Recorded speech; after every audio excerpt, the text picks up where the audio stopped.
let's talk about what that might mean on a sphere. So this is what we were just talking about in flat space.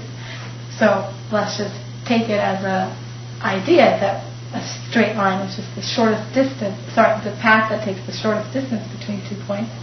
And let's see what that means on a sphere. Okay, so since we live on a globe, and we can't just tunnel right through from, let's say, Shanghai to Mexico. We can't just go through the earth to do that. We have to travel along the surface of the globe, which is not flat, of course. It's a sphere. So we have to figure out what we mean when we say, okay, what's the shortest distance? Well, all right. So, for example, so my parents are from Japan.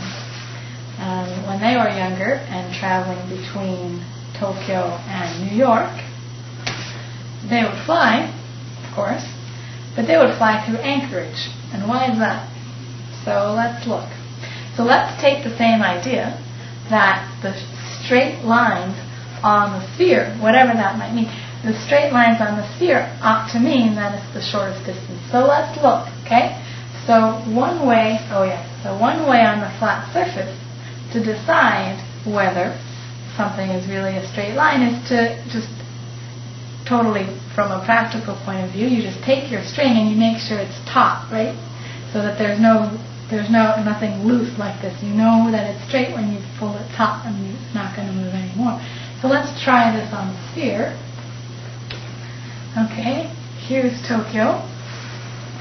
Here's New York. Over here. Alright. And let's just do the same thing, okay? So we're going to pull the string taut so that we know we've got the shortest distance. So here we go. Alright, there it is. Okay? And as you see, okay, it goes a lot further north than you might expect, and as you see, it's not that much of a stretch to see that maybe you should go through Alaska and take a break.